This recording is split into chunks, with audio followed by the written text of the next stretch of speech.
1 Samuel, chapter 26, verse 1. And the Ziphites came unto Saul to Gibeah, saying, Doth not David hide himself in the hill of Hachilah, which is before Jeshimon? Verse 2. Then Saul arose, and went down to the wilderness of Ziph, having 3,000 chosen men of Israel with him, to seek David in the wilderness of Ziph. Verse 3. And Saul pitched in the hill of Hachilah, which is before Jeshimon, by the way. But David abode in the wilderness. And he saw that Saul came after him into the wilderness. Verse 4. David therefore sent out spies, and understood that Saul was come in very deed. Verse 5. And David arose, and came to the place where Saul had pitched. And David beheld the place where Saul lay, and Abner the son of Enner, the captain of his host. And Saul lay in the trench, and the people pitched round about him. Verse 6. Then answered David and said to Ahimelech the Hittite, and to Abishai the son of Zeruiah, brother to Joab, saying, Who will go down with me to Saul to the camp? And Abishai said, I will go down with thee. Verse 7. So David and Abishai came to the people by night. And, behold, Saul lay sleeping within the trench, and his spear stuck in the ground at his bolster. But Abner and the people lay round about him. Verse 8. Then said Abishai to David, God hath delivered thine enemy into thine hand this day. Now therefore let me smite him, I pray thee, with the spear even to the earth at once. And I will not smite him the second time. Verse 9. And David said to Abishai, Destroy him not, for who can stretch forth his hand against the Lord's anointed, and be guiltless? Verse 10. David said furthermore, As the Lord liveth, the Lord shall smite him, or his day shall come to die, or he shall descend into battle, and perish. Verse 11. The Lord forbid that I should stretch forth mine hand against the Lord's anointed.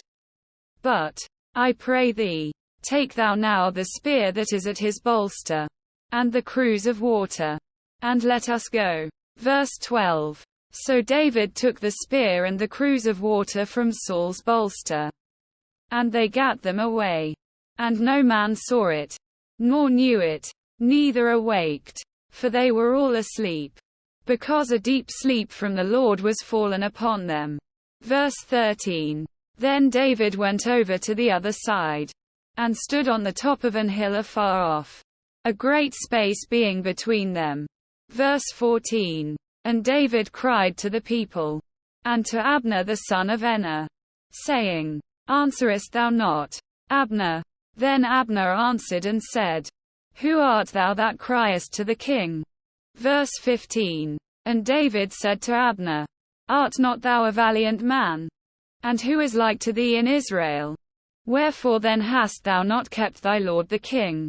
For there came one of the people in to destroy the king thy lord. Verse 16. This thing is not good that thou hast done. As the Lord liveth, ye are worthy to die, because ye have not kept your master, the Lord's anointed. And now see where the king's spear is, and the cruse of water that was at his bolster. Verse 17. And Saul knew David's voice, and said, Is this thy voice, my son David? And David said, It is my voice, my lord, O king. Verse 18. And he said, Wherefore doth my lord thus pursue after his servant? For what have I done? Or what evil is in mine hand? Verse 19. Now therefore, I pray thee, let my lord the king hear the words of his servant. If the Lord have stirred thee up against me, let him accept an offering. But if they be the children of men, cursed be they before the Lord. For they have driven me out this day from abiding in the inheritance of the Lord, saying, Go, serve other gods. Verse 20. Now therefore, let not my blood fall to the earth before the face of the Lord. For the king of Israel is come out to seek a flea. as when one doth hunt a partridge in the mountains. Verse 21. Then said Saul, I have sinned. Return, my son David, for I will no more do thee harm. Because my soul was precious in thine eyes this day. Behold, I have played the fool, and have erred exceedingly. Verse 22. And David answered and said, Behold the king's spear, and let one of the young men come over and fetch it. Verse 23. The Lord render to every man his righteousness and his faithfulness.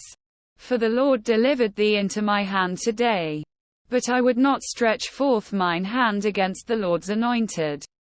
Verse 24. And, behold, as thy life was much set by this day in mine eyes, so let my life be much set by in the eyes of the Lord. And let him deliver me out of all tribulation. Verse 25. Then Saul said to David, Blessed be thou, my son David. Thou shalt both do great things, and also shalt still prevail. So David went on his way, and Saul returned to his place.